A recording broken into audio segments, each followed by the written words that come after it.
Madame, Monsieur, bonsoir et bienvenue dans ce point de l'actualité. Ce 15 novembre consacre notre engagement à vivre dans un pays épargné par les crises. La journée nationale de la paix célébrée ce vendredi à Fresco. Le pays veut ainsi renforcer l'unité et célébrer notre diversité. Le Premier ministre Robert Begré-Mambé a pris part aux festivités. Le chef du gouvernement a été accueilli à son arrivée par la ministre de la Cohésion nationale, de la solidarité, de la lutte contre la pauvreté, des élus locaux, le corps préfectoral et les forces de défense et de sécurité. Les alliances interethniques au cœur de la célébration de la Journée nationale de la paix. Les festivités ont démarré hier à Fresco en présence de la ministre de la Cohésion nationale, de la solidarité et de la lutte contre la pauvreté. Le gouvernement a décidé de remettre au goût du jour ce moyen traditionnel de règlement des conflits. Plusieurs communautés alliées étaient présentes à cette cérémonie. Elles ont signé en présence des autorités un pacte de non-violence. La journée a également été marquée par des prières pour la paix à l'église catholique et à la grande mosquée de Fresco.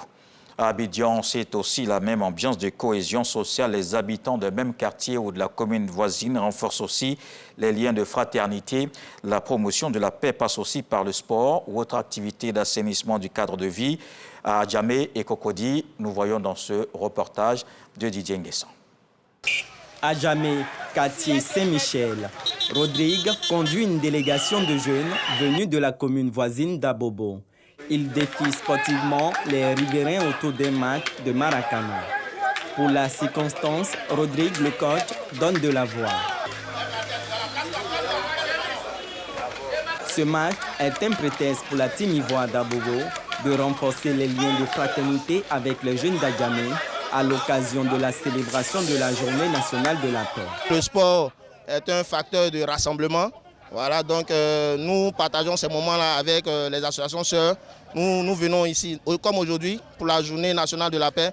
C'est un pays de paix et donc nous sommes là pour la promotion de cette paix-là. L'arbitre du jour s'est drapé du drapeau ivoirien. Tout un symbole comme pour signifier que ce 15 novembre, force doit rester au fair play, c'est-à-dire la pratique du sport dans le respect des règles, de l'esprit du jeu et surtout de l'adversaire.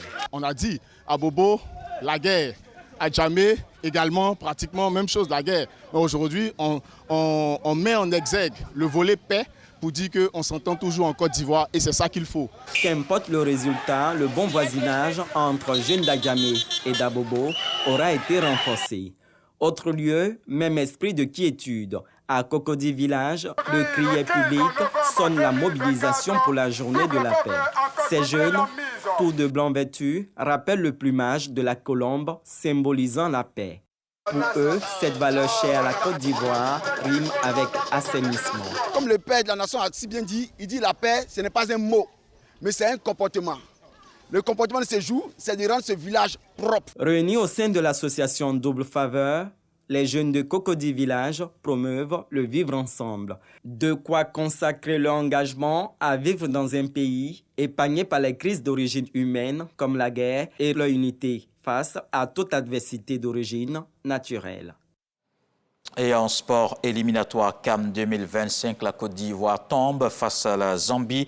Les Chipolo Polo ont battu les éléphants sur place là-bas en Zambie, 1-0, un but encaissé à la première période, 43e minute. Les éléphants sont qualifiés, rappelons-le, avec 9 points à la deuxième place du groupe et la Zambie devient donc leader avec 10 points dans ce groupe G. Après ce match, la Côte d'Ivoire revient à Abidjan, au stade Félix Houphouët-Boigny, pour recevoir le Tchad. Dans le reste de l'actualité, le Sénégal se prépare à renouveler les 165 députés de son Assemblée nationale le 17 novembre. Ces élections législatives anticipées ont été convoquées par le président Bassirou Diomaye Faye. Il espère obtenir une majorité à son parti, le PASTEF, pour gouverner et réaliser ses promesses de rupture. La coalition Taku Walou est aussi en lice avec Macky Sall, en coalition avec le PDS d'Abdoulaye Wade. Amadou Ba, arrivé deuxième à la présidentielle, et Barthélémy Diaz ont tous des blocs dans la compétition. Au total, 41 listes de candidatures pour ces législatives au Sénégal. Et on va terminer avec cette page noire au Japon. Yuriko de Mikasa, la princesse de la famille impériale, vient de s'éteindre. Elle est décédée à l'âge de 101 ans ce vendredi 15 novembre à Tokyo. C'est la grande-tante de l'empereur actuel. Ses 3 fils avaient disparu avant elle, dont l'un à l'âge de 47 ans.